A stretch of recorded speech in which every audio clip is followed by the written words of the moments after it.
Well, good evening, everybody. Welcome to the meeting of the Grandville City Council. I'd like to call the meeting to order and ask Marcy to call the roll, please. Councilmember Flanagan. Here. Gelderlos. Meringa. Here. Steenstra. Here. Sullivan. Here. Vanderwall. Here. And Mayor Mas. Here. Well, Councilmember Gelderlos has asked to be excused from tonight's meeting. Is there a motion to excuse him? Support. Motion and support. Any discussion? All those in favor, please say yes.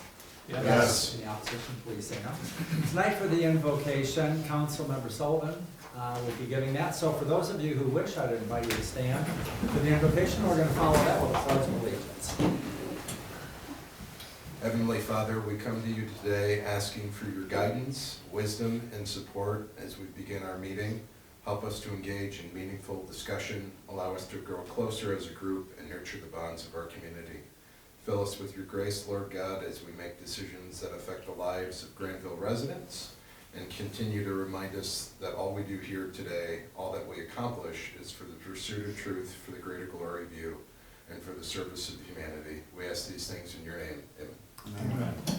I pledge allegiance to the flag of the United States of America and to the republic for which it stands, one nation, under God, indivisible, with liberty and justice for all. Thank you, Mike. I appreciate it. I also want to introduce Acting City Attorney tonight. This is Scott Denis from Varnum. Welcome. Thank you. And I see we've got a lot of blue uniform. I feel so safe here tonight. So welcome to our friends in the back too, and our other friends. So you have the agenda for tonight's meeting. Is there a motion to approve tonight's agenda? So moved. Motion? Support. And lots of support. Any discussion? All those in favor, please say yes. Yes. Any opposition, please say no. Great, we have minutes from our last meeting, which was February 23. You've had a chance to look at those. Any additions, corrections, anything anybody wants to point out, or otherwise a motion to approve those minutes? So moved. Motion? Support. Yeah, support. Any final comments? All those in favor of approving, please say yes. Yes. Any opposition, please say no. And tonight, we've got a fairly substantial amount of bills in kind of a short time. Griffin, about $500,000. You wanna, anything you'd like to point out on those bills until, before we open it up for questions or discussion? Yeah, happy to. A few less than normal to highlight, but I will highlight just a few for you. The first one was a payment to Michigan Moonshine LLC in the amount of $10,000. This was reimbursement for a DDA facade grant that they pursued. So if you haven't been out there to see, they recently purchased some new outdoor barriers or barricades that they're going to use on their front patio, and they look really nice. I saw them earlier today for the first time. We have People Driven Technologies, an invoice in the amount of $22,895. This is a progress payment associated with the physical security upgrade, specifically the door access system. They just started working in City Hall today, so they're largely completed at DPW, the clean water plant, and the fire station. The timing of that is good because I just learned over the weekend that the old door access system that we are replacing has officially died. So we are, and good timing to be at the point where that's getting transitioned. So hopefully that'll be done in the next week or so, and we can keep moving on with that project. The purchase of 2 vehicles, the amount of $99,612, Todd Wetzel, Buick GMC of Westland. These vehicles, the purchase was approved by the City Council back on September 8th. Value Trends Inc., an invoice in the amount of $11,000. This was the appraisal for the J.C. Penney property over by the mall regarding the ongoing tax appeal of that property. And then lastly, just wanted to highlight, if you all noticed that our legal bills for this pay period were higher than normal. That is because over $30,000 of that was associated with the legal work and preparation for the movie theater tax appeal that was ultimately withdrawn at the last minute. So that's where a bulk of that cost is going on that invoice. Other than that, I'm happy to answer any questions about anything else on there, and as normal, I do have all the invoices if you want us to dig into them in more detail. Great, thanks Griffin. Questions for Griffin on any of the bills tonight? Not, is there a motion to approve the bills tonight in the amount of $528,038.52? Support. Motion and support. Any other final comments or questions? Marcy, would you call the roll, please? Councilmember Merringa, Steenstra, Yes. Sullivan, Yes. Vanderwall, Yes. Flanagan, Yes. and Mayor Mas. Yes. Well, tonight we've got a presentation that I've been looking forward to, and that's from Kent County Real-Time Information Center. Is that it? And we're gonna have a tour next week as well? Yes. Or the week after? Yeah, Next Tuesday, the Great, 17th. so welcome to Grandville. Thanks for having us. So, good evening. Want to thank Chief and Deputy Chief for your advocacy and partnership and all this, and of course, thank you to the board for having us here tonight. We're excited to be here. Can I introduce my team real fast? Sure, please. I have Bill Marks. He is the lieutenant in charge of the Real-Time Intelligence Center at the Sheriff's Office, and then Sergeant Ryan Dannenberg, who does all the heavy lifting and from whom we steal all the credit as we go around on these talks. So my name is Joel. I'm the captain that oversees that division at the Sheriff's Office, and tonight we're here to talk to you about what a Real-Time Intelligence Center is, what it does, and maybe what it's not.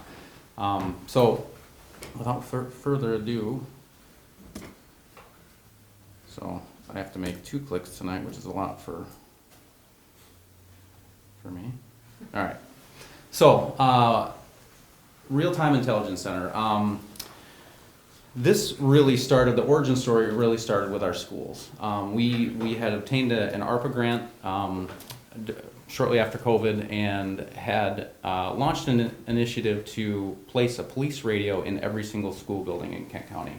Very exciting initiative, not many of them out there, and there are 326 physical school buildings in Kent County, fun fact for you. Huge lift, it was a $2.5 million grant. We came in significantly under budget, thankfully. And so we started to look at really what the next optimization we could implement in our schools in the event of a critical incident response at a school. The simple answer was to pull in videos. Video streams. So that was an initiative with some districts that was sort of attempted years ago, but it proved to be very technologically difficult. A lot of proprietary systems. None of the software wanted to talk to each other. Logins and usernames changed. User management changed. It was just not really a sustainable model to do it that way. So we looked at the technology that it takes to actually accomplish this, and it just so happens that the technology to pull in video streams from multiple vendors to a single location is the exact same technology that's used in real-time intelligence or real-time response in the public safety sector. So with that being said, I'll back up just a little bit, and what we know or what we experience in like what I would call the tech boom in public safety, and that was a lot of disparate systems, a lot of technologies that did not want to talk to each other. You had the big players coming forward who wanted you to buy their whole, suite of software and not anyone else's. So no software really talked to each other. It was a significant problem and has been for decades. And I would say what we're seeing now in the next evolution of police technology is a lot of data aggregation. So now technologies are starting to talk to one another, and that's changing the way that we respond to emergencies. It's changing the way we see emergencies in the field. So a lot of what we're going to talk about tonight is actually existing technology. We're going to talk about some new, but a lot of what we're going to talk about is just pulling together a lot of existing technologies, and we'll talk about what those are in just a second. So we're sort of looking at this like the new neighborhood watch. If you've ever been a part of a neighborhood watch or know anything about it, it's sort of grounded in this this sort of thought that communities can obtain a level of safety through like a shared responsibility, right? Like we share our eyes, we share our resources, and we make our community safer together. We can apply that same methodology really to this program through a variety of initiatives. But we really when we kind of set out on this journey, I would say 18 months ago, I think one of the big questions that we had was, is this a solution in search of a problem, or is this truly an optimization of emergency response? And what I would say to that is, right now the job's getting done, right? There are 911 calls that come in, we dispatch cars for service, or for response, we're responding to emergencies in the best way that we can. But the reality is, there is a significant game of telephone that gets played with every 911 call. It comes into the center. The information, the location is often difficult to discern. The call taker is searching for information. They're interpreting that information into call notes that go to a dispatcher. That dispatcher interprets call notes, sends it to the responding officers, and the responding officers are just interpreting what they're hearing and what they're reading on their computer screen on their way to an emergency. So as you can imagine, there's a lot of room for error or interpretation throughout that process. And really what we're talking about here today is the ability to jump into a situation in real time so that we're all kind of playing from the same sheet of music.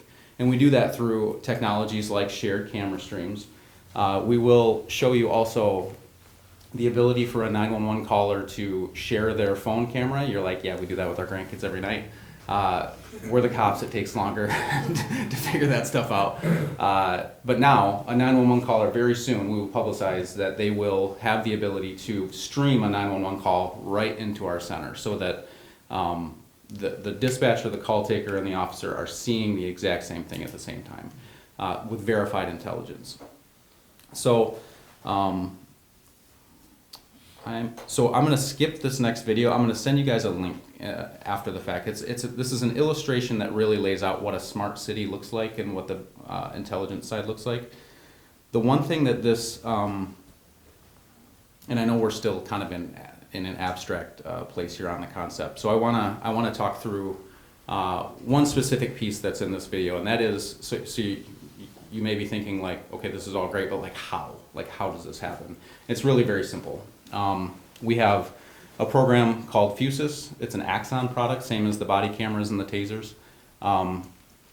It's a glorified Google map that we can annotate and we can pull different technologies into.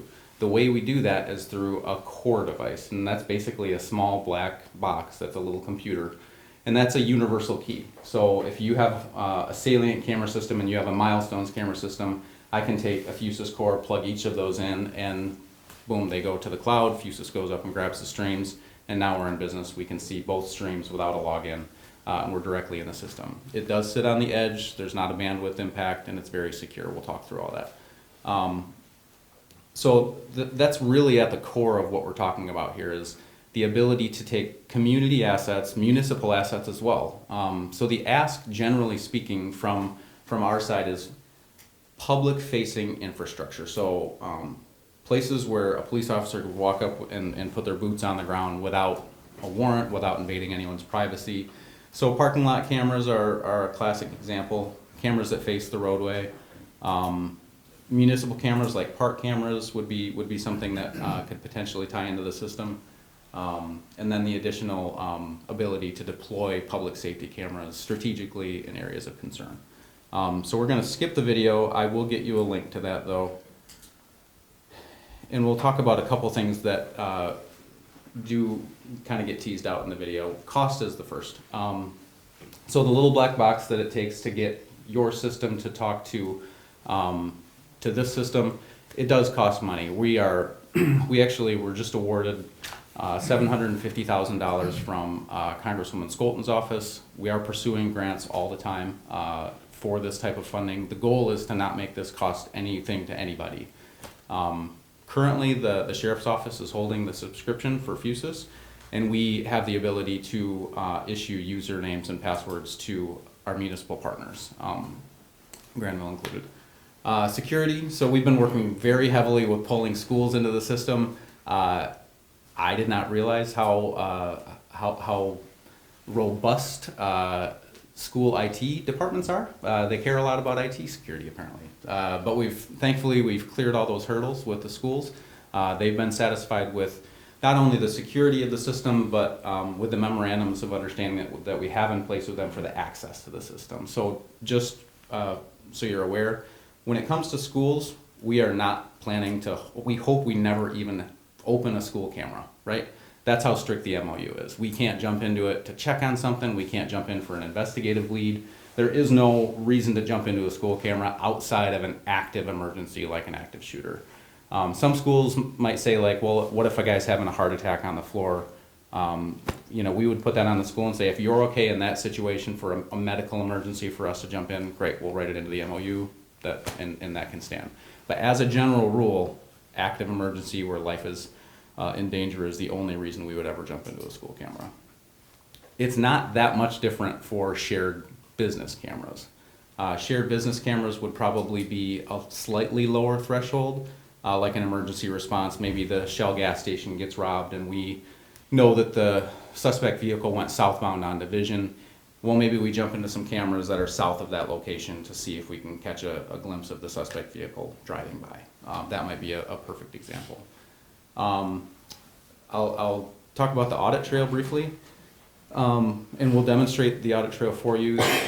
Every click, every camera records an IP address, a user, and the number of seconds that each user was in any particular piece of hardware. And there is no end around, it's always there. And what I would like to get in the rhythm of with a lot of our community partners would be, you know, they can reach out to us at any time and say, hey, how many times were you in our cameras in the last 30 days? We can run that report very quickly through the audit log and tell them, you know, we were in for, you know, 5 times for a total of 45 seconds, and it lines up with these calls for service. That's kind of how we see that working.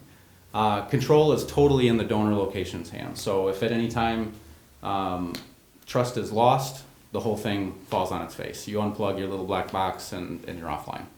It doesn't go further than that. And kind of the beauty of that is we're not actually like in a system, we're like sitting on the side of a system with that device. So we can't, there's no way for us to will our way back in once the device is unplugged. It truly is out. The awareness piece kind of goes without saying. I think everyone here is able to kind of conceptualize why that's valuable. And I will just note that end user capabilities, we're certainly not on commission for Fusus, but there is an opportunity for a donor site to essentially go the paid route with Fusus, and for a fraction of the cost of a new system, they can get themselves a cloud-based system because it turns their system into a cloud-based system. And a lot of video systems out there are very old and antiquated. So it's a really simple way for someone to upgrade their system if they want. It's kind of a longer story, I should say. So the community benefits, stronger public safety, of course, faster, smarter response. One of the things, and please I'd encourage questions either during or at the end. One of the things we love about these conversations is they really galvanize why we're doing what we're doing. And one of the things that came out of one of the conversations with the county commission was the ability to respond to an active incident with accuracy. And what I mean by that is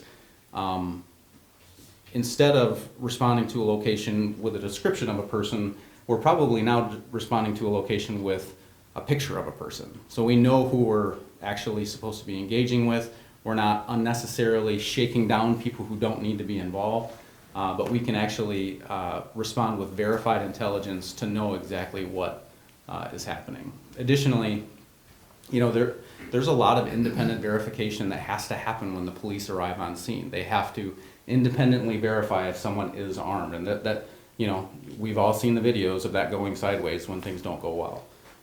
But operating with verified intelligence can really sort of streamline a police response to an active situation like that.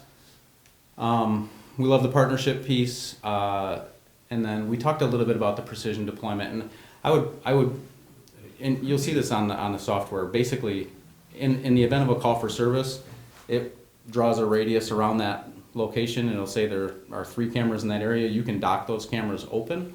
And then we can, so for example, if we get a stolen plate hit on a license plate reader, we can jump into a camera that's downstream from that location and say, yep, the vehicle passed this camera, it did not pass the next camera. So we believe the vehicle is somewhere in between. We can deploy our resources more specifically to that neighborhood or that area. Right now, it's just a game of like blanket the whole area and hope. There's a lot of crossover between police and community benefits, honestly. The verified intelligence resource deployment precisely. And you know, like force multiplier would be another, it's worth mentioning. You know, I think the old way of doing things was always to just throw bodies at the problem. And we're just so far past that point. I think there's a lot of fatigue on the board side of hearing we need more people, and frankly on the police side, we can't find the people anymore to even suggest to hire. So this is an opportunity to really scale our capability, our response capability up without adding bodies. And you all know how expensive it is to add one 24-hour car. You're gonna be talking $750,000 a year, probably for one car, at least in the county.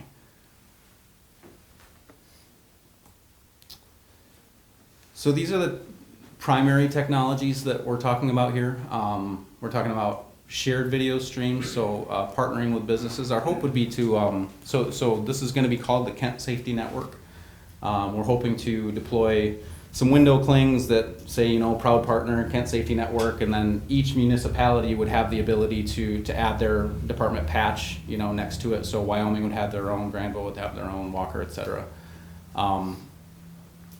The fleet and body cameras kind of goes without saying. Public safety cameras, those would be like police-owned cameras deployed strategically, of course, and certainly with privacy in mind. Drone integrations, the fire guys love the floor plans, so we can actually upload all the floor plans for any infrastructure in your area right to the system, and then basically those floor plans are annotated with any shared cameras. And that goes for multiple floor structures as well. All your plate readers, your CAD, so all the active calls for service, the police cars, etc. And these are the spaces. So I would actually tease out the first one, the public spaces. There's actually some data around the country, and I would say, like in Kent County, we're not early to the game, and we're not late for the party. I would call us kind of like on time. There are about 1,000 real-time crime centers around the country right now that are deployed and fully operational. And so we're finally starting to see some of the data come from these centers as to how effective they are. And one of the more interesting facts that I stumbled on was that in cities like Atlanta, they found that residents, this was through a survey, residents actually were changing up their recreational travel routines to include areas that they knew were under police surveillance. So they actually wanted to walk their dog in an area where they knew that there were police cameras because it made them feel safer. Kind of, which is a little bit inverted from what you might assume. Schools, we talked about. Business districts are huge. Community events, we did take possession of a number of camera trailers, the things you see at Cabela's with the blue lights. Totally available for Grandville to deploy. We have 4 of those now, and Walker used it at Winterfest. We've been deploying them with good success. They're a really good deterrent. They give really good situational awareness with a 30-foot boom. Living areas, you know, that is an area that is typically included in a real-time intelligence center. I think that's a very thoughtful deployment. It has to be a very thoughtful and partnered deployment. It can't just be done willy-nilly. We have engaged in some of those conversations with some of our larger property owners, and I think there's a way to get there with a lot of discussion. And of course, the major venues around the county that we all are familiar with at this point. As I said, there is some data flowing from these centers from around the country. This is a white paper from 2024 out of Miami. Basically, all this is saying is that when there's biological evidence and crime center involvement, there's a 48% greater chance of arrest, a 68% greater chance of arrest when there's crime scene evidence, so like a boot print or a tool mark or something like that, and crime center involvement, 68% greater chance of arrest, and then overall, if their crime center touches a case, there's a 66% greater chance of arrest, or case clearance, whatever you want to call it. So good numbers. Where did I go to? San Fran. So San Fran got a big injection of funds from a local philanthropist based on some of the problems that they were seeing. It was a $9 million donation. They deployed very rapidly. They went from 6 drones to over 60 drones. They deployed their real-time technology. They engaged their business owners and tied in a bunch of feeds. I mean, they just went crazy on their deployment and saw instant results. And I did look up, they tracked a 25% decrease in crime in 2025 over 2024, which was already a 28% drop from 2023. So massive results, all being credited to their real-time intelligence software. So the ability to respond in real time, more quickly, more precisely, with the resources that are necessary. So not too many resources, which can also be a problem. And then from who was admittedly a pretty skeptical critic at the beginning, gave some nice words of praise there at the end. I'm going to mention this really quickly. You may remember the ATM homicide that was in the south end of the county, South Division and just south of 60th. That was a homicide that occurred. The crew fled north on Division. Actually, Lieutenant Marks was one of the detectives on the case at the time, and noticed that a plate read caught one vehicle coming southbound on Division at 60th, and it went right back northbound 7 minutes later. There were 2 vehicles that matched that criteria. Bill did a great job with the witnesses, narrowed it down to 1 vehicle, and we proceeded to follow that vehicle up into the Kentwood, Wyoming, and Walker area. Investigators were going to close businesses and chasing video through key holder information that the alarm companies had, which put the investigators hours behind this crew, eventually catching up to them later on after they would crash out in a pursuit with Walker.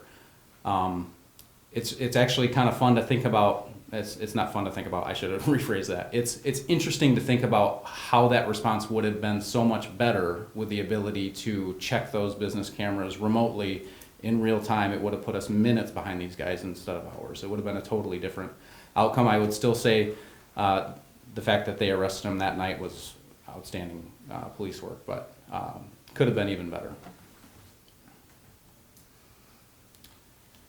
And now I'm going to call Sergeant Dannenberg up, and we're going to fly through a quick, just so you can kind of conceptualize exactly what the software looks like, and then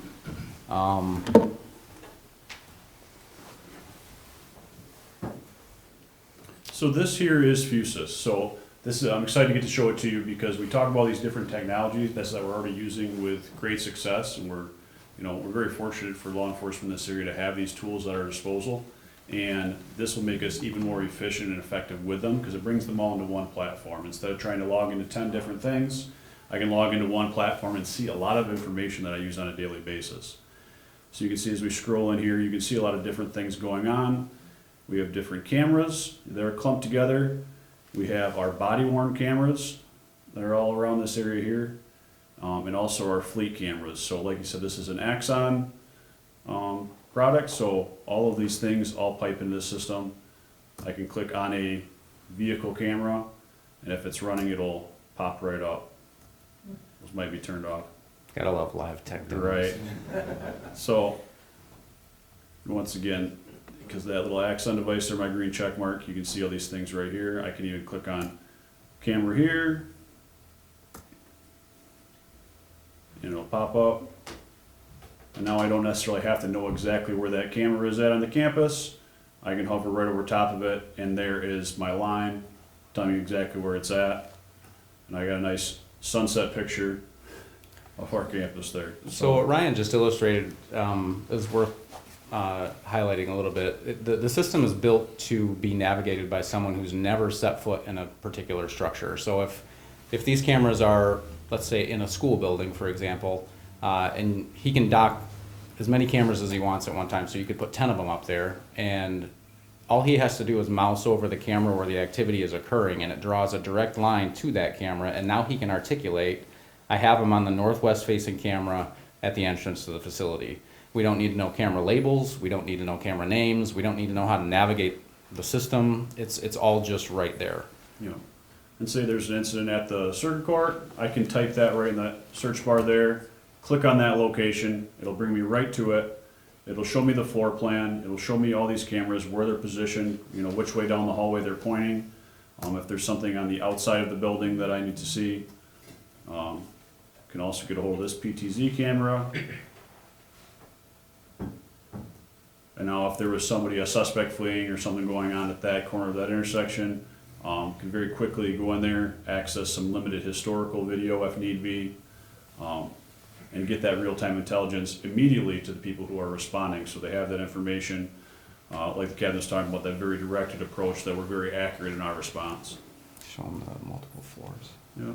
And then since this is a rather large building, we got the slider here on the right, that it will change the floor plan, and all the cameras will change appropriately as well. So I don't have to memorize what camera's on what floor, it'll do that all for me. So this is a watch guard system at the courthouse, the system at the sheriff's office that he was previously in, salient system. So again, just unheard, I know, I shouldn't be so excited about that. Unheard of that there's two vendors coming into the same system, no login, no lag, all works the same. Right. So if he zooms out a little bit, we can see a few more icons. So like for example, the small blue badges, each one of those is a physical police car on the road. That's a Motorola product on a laptop that's communicating the vehicle's location. The green triangles are active calls for service. So he can click on one of those, and then you see the yellow invite to live link. That's actually how we would send the caller a text message, and if we do that, even right now, because this is live, they would get a text and could share their camera, and then that camera comes right into this platform. And that's how we do live stream. That's really something that has to be thoughtfully rolled out though, because dispatchers who signed up to take, to handle their business over the phone, now we're inviting them into a whole another realm where they can actually see things that they may not want to see. So we're navigating that a little bit with staff now. Some are very excited and some are like, I never wanted to see this, so please don't make me. So then we see all these different camera icons, so you can see the different clumps of cameras all over the place, and you see I already clicked into a couple different cameras and floor plans and whatnot, and we'll talk about some additional technology that goes into it. So since it's an Axon device, I can tell you, it works there. There's one camera buffering. Well, there's his body worn camera. That's at our location. Now it's recording. So if this is Lieutenant Mark's camera, so the newer body cameras, the body cam 4s, actually have a watch me feature. So now an officer who's on a traffic stop that might be going sideways, or they have a bad feeling, they want some backup, they don't have to say a word now. They can actually tap a side button and it's a watch me request. So any officer in the field can tap their body camera, it'll flag all the Fusus users in the county and say, Bill Marks has requested a watch me. So now we can jump right into his feed. Right. I muted the alert. There's a loud obnoxious noise that happens when you do that, but I saved you from it. But now I can hit that and it'll put my map right over top of him. Then I can hit that play button and start the live stream. And this becomes a two-way communication. We'll do this. No, don't do that. Well, this becomes a two-way communication where the dispatcher or the real-time operator can actually talk through their computer. It comes out of his body cam and it works like basically a speakerphone on a cell. So now even in situations, even without the watch me feature, should an officer be on a situation where they're not answering the radio, or we know it's a emergency situation they're going into, within the real-time intelligence center, we can monitor their body worn cameras, and now if they're not answering the radio and they're in a fight, we can relay that information to units that they need to get there quickly if it's a situation that they're not able to get on the radio and give that information themselves. Can you turn their camera on if you're concerned about that? We can't activate these remotely. So the fleet dash cameras, we can jump into at any time, but not these. And why don't you jump into actually show them the audit Yeah. trail real fast, and then do Skydio. Yeah. And while he's getting there, I do want to address the residential cameras. I completely glossed over that, and I apologize. We cannot, this system does not access residential cameras. So your Ring cameras, your Nest cameras, there's no way to share a stream from one of those cameras, okay? So, on the resident side, the only thing, and I shouldn't say only thing, it's powerful, there's a registry. So we will essentially publicize the ability for residents to jump on our website. There's a Kent Safety Network website that will be launched shortly, and they can just click a register button, name, address, I have a camera and I'm willing to check it for you. And what we can do is that puts just an icon on the map. We can't see anything on the camera, but we can actually, in the event that there's a bunch of larcenies for motor vehicles overnight, we can draw a big radius around all of the registered cameras. We can send a batch message to those residents all at one time. Say, hey, we're looking for a white sedan between 11 p.m. and 1 a.m. If you're willing to check your camera, that's great. Upload any footage to this link, and it gives them a link. So a great way for residents to be informed early, which is really cool. How often do the cops come in your neighborhood and you never know why they were there. So very well received. In fact, the number of registered cameras usually rivals the number of total integrated cameras. Residents really like the program. What's one of the fuse boxes cost? So Like if a business wanted to put it in and hook up their great system. Great question. All based on stream count. So there's really only three options. There's one box that costs $200. That's up to 5 streams. The next one is $600, but that's up to 50 streams. So max for 99% of your locations would be $600 for the box. Again, we're trying to cover that with grant funds. That's great. Yep. Yep. And then we talked about a couple different things and clicked on a couple different cameras. Well, now we're looking at the audit trail right here, and then I'll go into these drone alerts as well. But you can see of the couple cameras that I've clicked on already, clicked on the parking lot camera from our headquarters, that's logged in this system. I can add an incident number or notes to describe why I was in that camera for that 56 seconds. And additionally, the exterior PTZ camera that I was in at the circuit court. So once again, 44 seconds there. So every click that I have is being recorded in this system. And then you can see we also got a couple additional alerts here as well. So I can go click that and it'll go back to the map. And now it'll show me the drone icon that is right over top of our location. And I can click that dot cameras button. And it'll automatically bring up the drone feeds. The coolest thing about some of this technology is that not only will I be able to live stream it here, it'll be on the ground,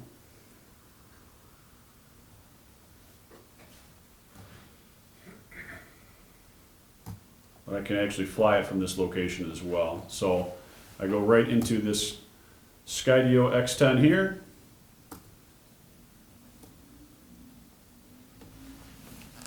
We'll give it a second to load. So these drones are NDA compliant. So as you probably have heard, DJI was recently kind of outlawed for future purposes. So we kind of proactively decided to move away from the DJI platform, despite it being a really effective one. And so this is an American-made drone, flies over a 5G cellular network, which is an upgrade from the DJI. This thing does an automated like spin around thing, so if you get motion sick, just look away for a second. I'm not doing this. Yeah, it does it on its own. Yeah. So this is right outside, gets its bearings there. I can take off, bring it straight up in the air.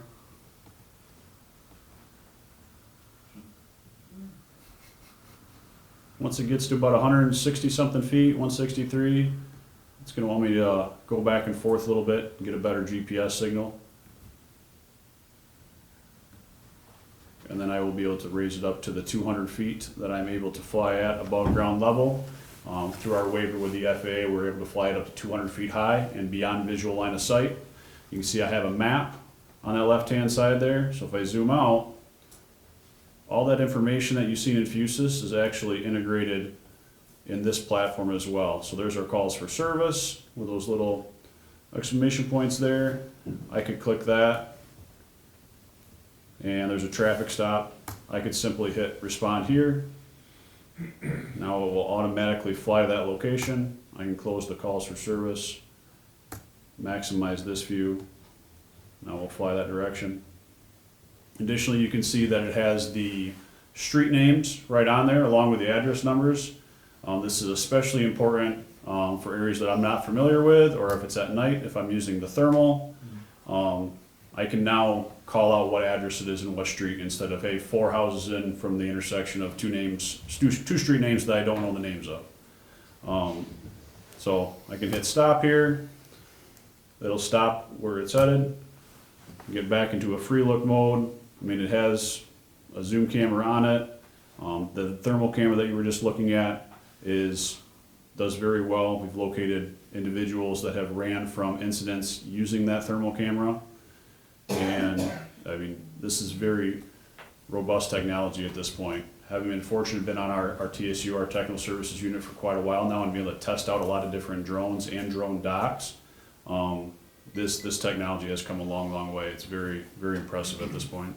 And there is some benefit to Axon being a backer of Skydio, is because the body cameras all get annotated on the screen, and having drones in our operation since 2018, we've spent an unbelievable amount of time where we can actually see something on the ground and we have no idea where we are, because the previous drone didn't have streets or address numbers. You know, you're just looking at foliage and you can't see officers. You might see a flashlight maybe, but you don't know who they are. This shows their body cam on the map, and exactly who they are, and now we can jump on the radio and say, hey, 3140 Wilson, they're right in the backyard, middle of the building. And we never, otherwise it would have just been a random building. Like, we would not have known what that was. So the capability, and again, this just kind of like furthers that narrative of like just precision deployment, where we actually know where we're going, we know where to deploy resources. This has been a nice upgrade. They're unfortunately not super cheap. But now I can fly from here, I can fly from remotely. I'm not limited for how close the controller is to the drone itself. Now we've trained additional deputies that, hey, if they have the drone in their car, they don't necessarily need to know how to fly it. They just need to know how to turn it on and put it in a safe spot for me to take off from, and then I can fly it remotely myself or one of our other pilots. So now I just hit the return to home feature. It's going to bring itself back, get relatively close to the height that it needs to be at. I'm going to lower it down gently, and then hit the land now button, and it will land in place. What's the range on those drones? So I've flown, it's really, with the 5G capabilities, it's only limited by its battery at this point. So I've flown this one specifically almost 4 miles away. 4 miles away doesn't give you that much time on scene, but say if you had another deputy or officer that had a battery there, well, then you could stay on scene, land it, they could swap the batteries and then bring it back to where it needs to go. But 4 mile range is the longest I've had at this point. And then you can see, once you fly, it can automatically add a complaint number to it, so you can log all this information for reporting, knowing why you did this flight. So DFR, the drone as a first responder, is another example of technology that just really needs to be responsibly deployed. We, for demonstration purposes, had the camera a little bit low, because if it's not, then you can't tell that the streets are there. But generally speaking, our policy would be, we have a camera on the horizon policy, so when we're flying to a call for service, we're not looking down at people's backyards, we're up on the horizon. We retain footage for a minimal amount of time. We only go down to the ground when we're on location, et cetera. So there's really like 8 standards that we try to adhere to when it comes to DFR. And again, thankfully, there have been plenty who have kind of blazed that trail. That's the majority of what we had for you tonight. Obviously, for those coming next week, much more opportunity to continue the discussion, but happy to answer any questions. I know we went probably much longer than we were supposed to. I just had one comment. Something that really struck me about the usefulness is, I think you called it force employment. Force multiplier? Yeah. Right, because it is difficult Yeah. to hire people, and Yeah. this would be Yeah. increase efficiency. Very much. So next week, you're up and running and you have a headquarters, and that's what we're gonna see next week? Yeah, so I think you're gonna go see the dispatch center first, Yeah. and so just a quick note on why this is kind of a unique experiment is, a lot of agencies that employ this technology They do so we talk about like tearing down silos. They do so in a silo. So really, I can think of a couple communities in Florida that have robust real-time crime centers, and all they do is push crime into their neighboring jurisdictions because everyone knows that's where the cameras are. That's where the crime can't go. So they stay out of those cities and just do their business elsewhere.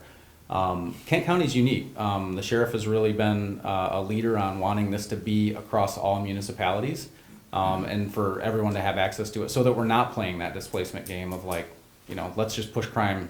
We always joke like, let's just push it north of 60th and we're good. I'm kidding. But truly, that's the kind of the heart behind a countywide deployment like this and bringing all the municipal partners along. So. I think you're going to see the dispatch center and then the real-time crime center, the two physical locations that are different. What we're trying to do is a little bit trailblazy in the sense that we're trying to create a lot of crossover with our PSAPs. So the dispatch center would have full access to this, but then we would have crime analysts staffing the real-time crime center to augment their operations. So yeah, a lot to work out, a lot of moving parts, but. Interesting, thank you. Questions for these gentlemen? I had some, but that was so thorough. We've done this a I couple like times. I got the feeling outside. Yeah. It's a nice presentation. Yeah, very nice. Thank you very much, Thank appreciate it. We'll take it Forward to next week. Yeah, look forward to it. So we'll see some of you then. Yeah. Thanks for having us. Thank you very much.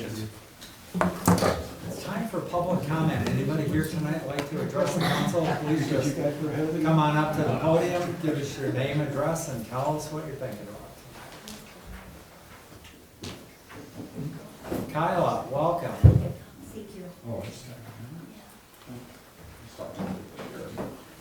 I just want to thank everybody on the city council that approved the funding for the tree Grandville sale. Right now, we've sold 28 trees and we're a little over $700 into the fund. So I just wanted to give you an update. So if we want to go buy a tree, where do we go? If you go to the website for the Grandville Community Tree Project, it's granvilletreeproject.org. There is a menu to shop Tree Grandville, which is a sale. Okay. Thank you. Thanks, Kyla. Appreciate it. Anybody else? Welcome. Kim Chrisman, 4439 42nd Court. I've lived in Grandville since 1988. First of all, I'd like to compliment our city departments. They all do a great job. DPW does a great job, water, right down the line. But the reason I'm actually here is on Canal Avenue, we have an issue. We have, now it looks like it's going to be 3 kids that may or may not be 14 years old on e-motos. Electric mopeds going down the sidewalk at 25 to 30 miles an hour, doing wheelies, flipping me off because he cut me off coming off the road on my bike. The address of one of the kids is 4415 Westmore, right on the corner. The guy that shoots off the fireworks. I'm a senior citizen, but somebody more senior than I are not going to see a bike coming that fast with no lights, black. He's going to look one way, pull out, and somebody's going to get killed or hurt. Michigan law states low-speed vehicles must not be operated on sidewalks. Class 2 e-bikes, throttle-only bikes. Class 2 are generally required to use roads and bike paths. Mini bikes, pocket bikes, like I'm talking about, these are frequently considered toys or off-road vehicles and are illegal on public roads and sidewalks. Muskegon, let's see, they passed an ordinance, no e-bikes on their sidewalks. Chapter 92, Article 6, electronic scooters and bikes. Fines up to $500 on the second. My suggestion would be is go to this address, talk to the parents, tell them what's going to happen if the city decides to do something, because it's going to become a liability issue. The kid, I'm seriously, they're doing wheelies, 25, 30 miles an hour on a sidewalk in Grandville. How many people do you see walking their dogs? And you can't hear them. There's no noise, it's just, which I found last year when I walked down my street with my 2 dogs and one screaming behind me. So it's up to the city to figure this one out, because somebody's gonna get hit. So, Appreciate the comments. Got a question. So Yeah. have you done some looking at what municipalities regulate it? Muskegon, Okay, are there others? I mean, is it something that's kind of coming up? And- it's coming, Mackinac Island. Okay. They're going to, there's going to be more and more e-bikes. I mean, let's see, pedal assist required, class 3 motors only provide assistance while pedaling and stop at 28 miles per hour. Class 3 in Michigan are illegal on bike trails. They're road only. Non-pedal assist throttle status class 3 bikes modified to use a throttle. It is not legally classified as class 3 e-bike under Michigan law, as they must be pedal assist only. I mean, in order to go, you have to be pedaling. You can't just go full throttle and be on the sidewalk. If you're under 14 years old, you cannot drive them. You cannot ride them. And I don't know if these kids are 14. Must have a helmet. Under 18 must wear a helmet. Let's see. Proper usage on sidewalks. If you must use a sidewalk on non-pedal assist bikes, consider these guidelines. Lower speed, keep speed at a jogging pace, 5 to 6 miles per hour. Yield right away, always yield to pedestrians. Walk the bike and sidewalk if crowded. So, I mean, they're out there, it's disparate. There's a lot of different things going on with this. Like I say, you can't hear them. And these kids, I don't want to see them not have fun and ride there, but do it properly, do it legally. And I talked to one last year, this kid at 4415. I was explaining to him, I said, you're going to get nailed. So if you don't, if you stop riding on the sidewalks and ride where you're supposed to, in the streets, on the side streets, cross the canal in side streets, but be in the street where you're going to be legal. And use a light. Have something. Bike lights are cheap. They flash, you can see them. So that's my issue. Appreciate the comments, and I noticed Griffin's taking notes while you're Yeah. talking. I'll give you, Sure. like I said, it's chapter 92, article 6, City of Muskegon. Thanks, Hey. Josh. Appreciate it. Appreciate it, yeah, thank you very much. You're welcome. Anybody else like to address the council, just come on up to the podium, give your name and address. That real-time intelligence, that was great stuff. Even though I'm pay 50% of what I make in taxes, I'd be willing to pay some extra to fund a program like that. And 2 weeks ago with the clean water plant, Todd's done a great job. He looks to the future. He's real good with spending money. We're really blessed for the last 15 years of having him. And thanks to everybody for serving. Appreciate it, Mike, thank you. Anybody else? Public comment? Okay, now we'll go to the next item. That's a consent agenda. Got quite a few things on here. Approval would be in the best interest of the city because there is a purchase order from the fire department in there. So lots of reports, and we can talk about them individually if you'd like in just a bit. We have the fire EMS report from January, and the police and treasurer's February reports, the park and recreation board minutes from January, the tree board from February, the historical commission from February, as well as the election commission, which doesn't meet very often, but they did. We also have the library board, and that's also the appointment to the tree board for a term expiring at the end of 2028, and that is Blake Burrell. That was recommended by the tree board. Also, we have the permit for the 250th anniversary of the founding of this country, and a proclamation for National Arbor Day. Happy to get recertified, and also the Growth Award, again, more information on that coming soon. And then also the equipment purchase from the fire department. And that's like rescue on the water and ice and. Yeah, so it's a compressed air launcher, so we'll launch a self-inflating PFD attached to a line, and so at least if someone's in the water, we can at least get them wrapped up and Yeah. floating before we can get personnel suited up and in the water together. I also noted in the fire department report, calls are just way up, 18% increase over last year, which I thought was pretty amazing. I mean, you're busy over there. So, is there a motion to approve the consent agenda in the best interest of the city? So move. Motion Support. and support by Tim. Anything anybody wants to talk about, any items on there, like to highlight? I mentioned the police report, or the fire department report.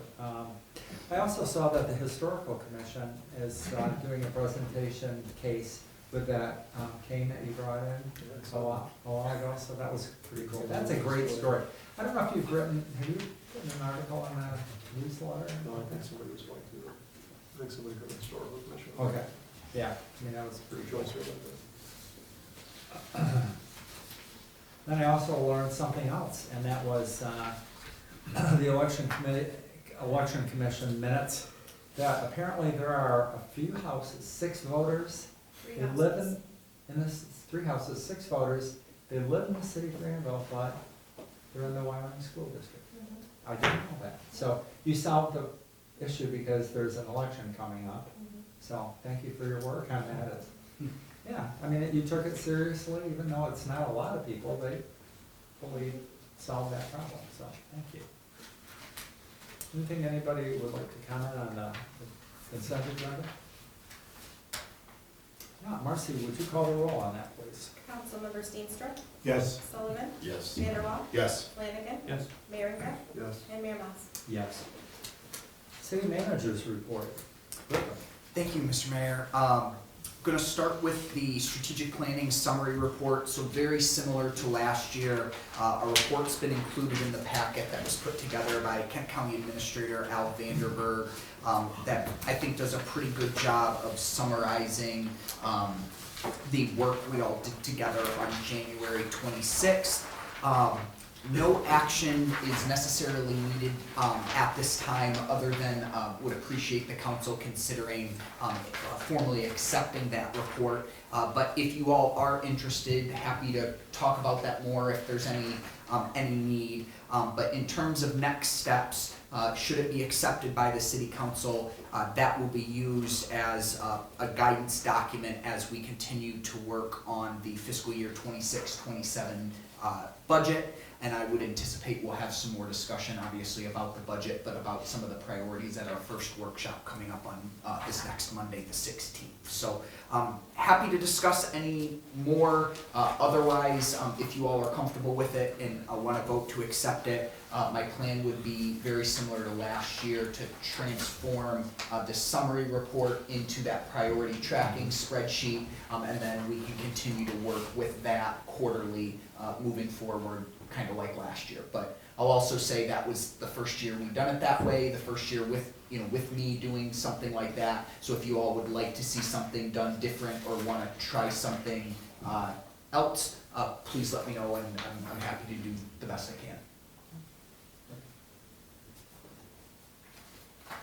Any questions or comments for Griffin, or otherwise a motion to accept this strategic planning summary? Yeah, I would move to accept it. Support. Motion and support. Any other discussion? I think it's been great the last 2 years. It's given us a roadmap, and especially impressive for me was the second year, seeing all that we had put down the first year with green and accomplished and closed. So I think it's a good method. Thank you. Okay, any other comments? Otherwise, Marcy, would you call the roll on that, please? Councilmember Sullivan, Yes. Vanderwall, Yes. Flanagan, Yes. Merringa, Yes. Steenstra, Yes. and Mayor Mas. Yes.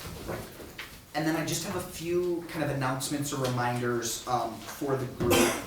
First off, just want to make you all aware that one of our DPW trucks got sideswiped today on Chicago Drive while they were while they were, what is the word I'm looking for, crack sealing one of the roads. So everyone is okay. My understanding is the police department responded to that, and we'll work through next steps from there. But just in case any of you heard anything that did happen, everyone is okay.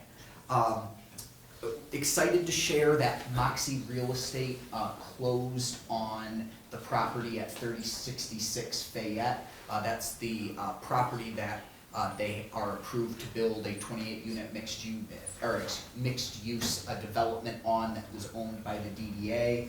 They officially closed on that property last week, and I noticed earlier today they already have some construction fencing up. My understanding is the first step in that development is they have to do some work with consumers to move the existing transformers, but my understanding is they're looking to break ground as early as April and get that building put up in the upcoming months. So I think you will likely see quite a bit of progress on that moving forward, and just really appreciate everyone's kind of patience and cooperation as we've gone through that. You know, a friendly reminder, that's a project that not only took the Planning Commission to review the site plans, it took the DDA to work on a development and purchase agreement, it took the Brownfield Board to approve a Brownfield tax incentive, as well as the City Council's leadership and various approvals on that process. So just think a really good example of what it takes to get a new project like that kind of off the ground there. So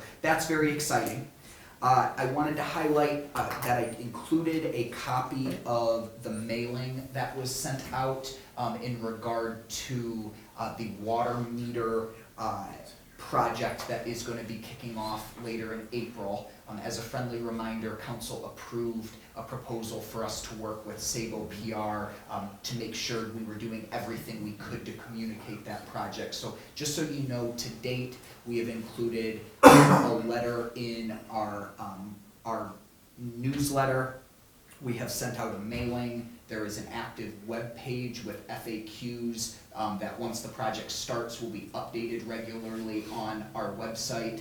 And then closer to the end of the month, we will be putting out a press release and to start to do some various social media blasts about the project. So those are just a few of the things we're doing to try to proactively communicate this project. So hopefully, now that this mailing's gone out and it's been pushed out in a few various ways, if you start to get questions or concerns about the project, please encourage them to look at those various communication methods, or as always, you can have them reach out to staff and we'd be happy to answer any questions or concerns.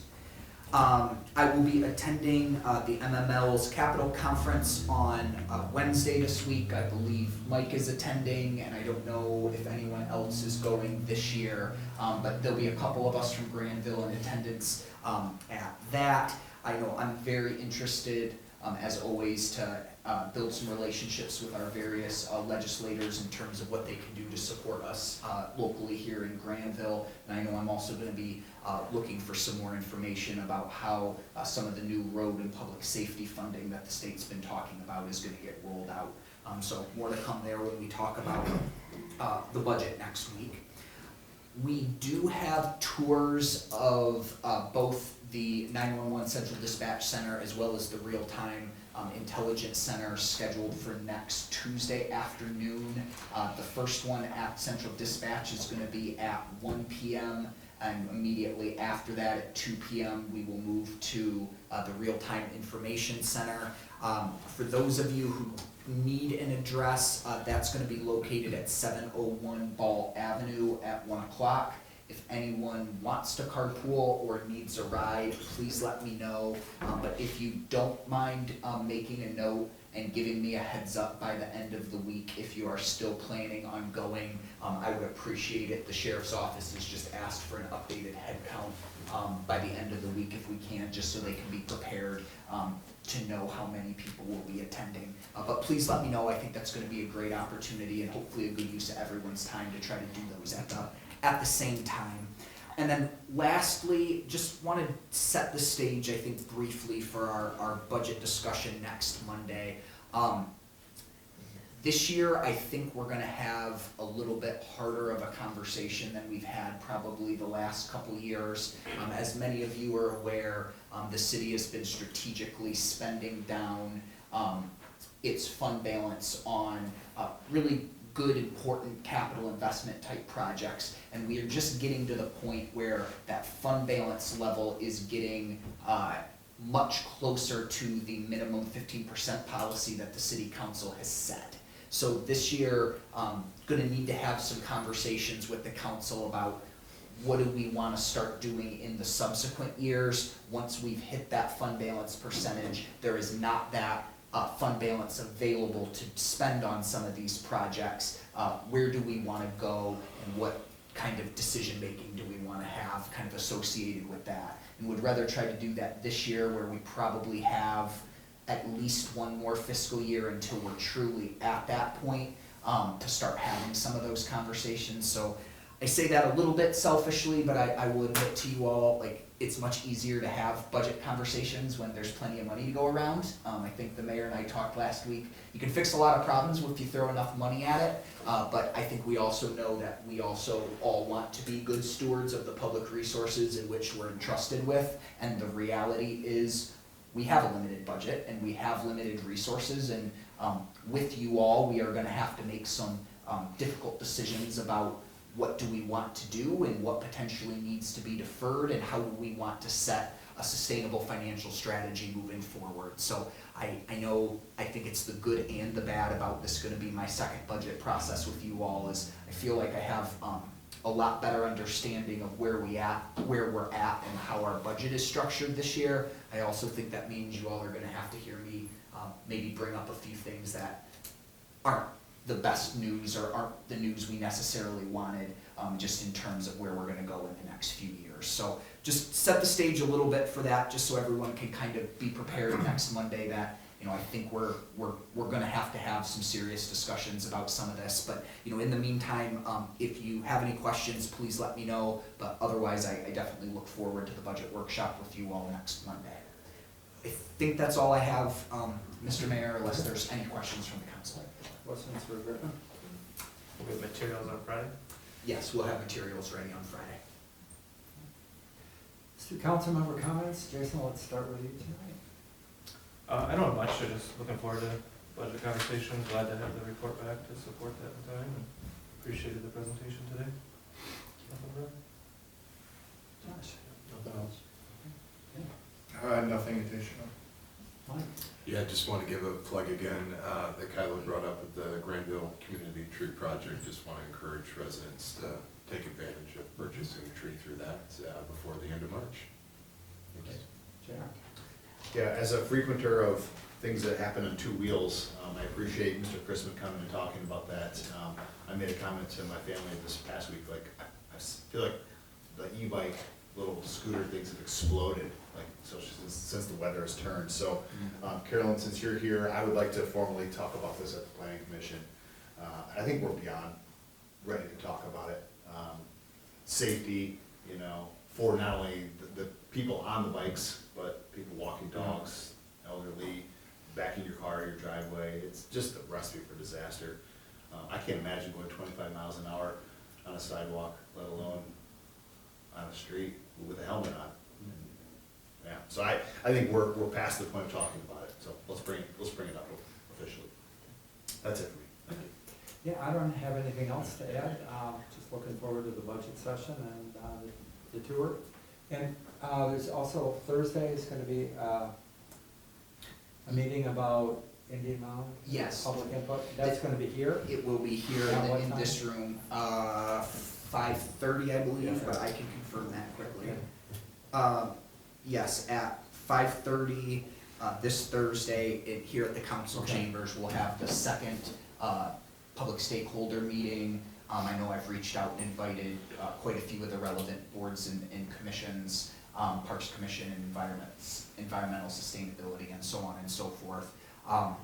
And the consultant working on that project will present some updates and some initial scenarios that they'll be proposing for moving forward. So if you're available to attend, you are more than welcome. I know we had a good attendance. I think we were the highest attended first stakeholder meeting here in Grandville, so I would expect we will be well attended again. Okay, it should be interesting. Okay, is there a motion to adjourn? So moved. Motion support. All those in favor, please say yes. Yes. In opposition, please say no. Great, thanks everybody for joining us.